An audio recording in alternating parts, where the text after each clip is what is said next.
Welcome back my YouTube channel. আশা করি সকলে ভালো আছো। আজকে আমি তোমাদের সাথে শেয়ার করব ইলিশ মাছ ভাপা।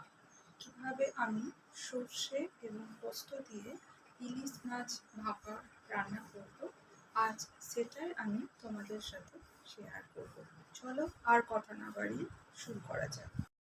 প্রথমেই আমি ধুয়ে রাখা দুটি ইলিশ মাছের পিস নিয়ে নিয়েছি। তো এই রেসিপিটির জন্য আমার লাগবে 2 চামচের মতো কালো সর্ষে। এরপর আমি নিয়ে নেব বেশ কিছু পরিমাণে পোস্ত। তো আপনারা চাইলে পোস্ত অল্পও দিতে পারেন, তবে আমি এটি পোস্ত দিয়ে আজকে রান্না করব। আপনারা শুধুমাত্র সর্ষে দিয়েও রান্না করতে পারেন। এরপর আমি এর মধ্যে কাঁচা লঙ্কা আর স্বাদ মতো লবণ নিয়ে নেব। তো পেস্ট করার পর আমি একে এক ওই পোস্ত আর সর্ষে বাটা আমি একটি বাটির মধ্যে ঢেলে নেব। তো এর মধ্যে পেস্টের মধ্যে আমি কিছু পরিমাণে হলুদ মিক্সড করে দেব। একটি চামচের সাহায্যে ভালোভাবে আমি মিক্সড করে দেব। এরপর আমি ওর মধ্যে সর্ষের তেল অ্যাড করব।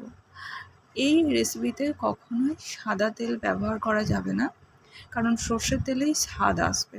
সর্ষের তেল ছাড়া এই রান্নাটি কখনোই করা যাবে না। এরপর আমি একে একে মাছগুলিকে মশলার সাথে মিক্সড করব, আর একটি চামচে করে আমি উল্টে পাল্টে ভালোভাবে মিক্সড করে নেব। তারপর আমি ওর মধ্যে কাঁচা লঙ্কা চিড়ে রাখা দিয়ে দেব। আপনারা যারা ঝাল খান তারা ওটা স্কিপ করতে পারেন, যেহেতু কাঁচা লঙ্কা বাটা আছে।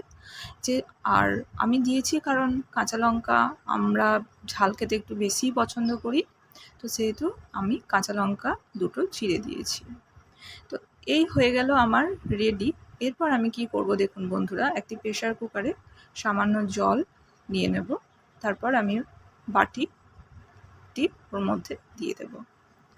তো বাটিটি দেওয়ার পর আমি প্রেশার কুকারের ঢাকনাটি বন্ধ করে দেব।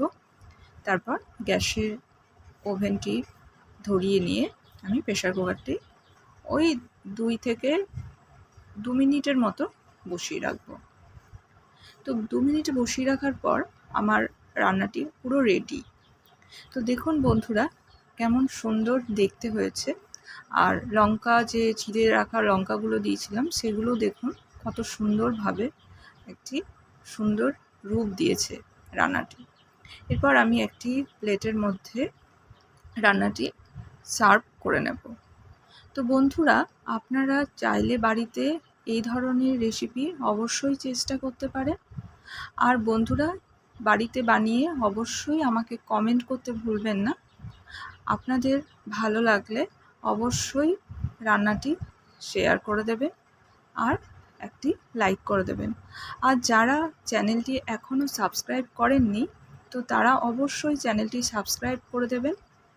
আজ এই পর্যন্তই বন্ধুরা, আবার কোনো দিন দেখা হবে নতুন কোনো রান্না নিয়ে বা নতুন কোনো ভিডিও নিয়ে। আজ টাটা।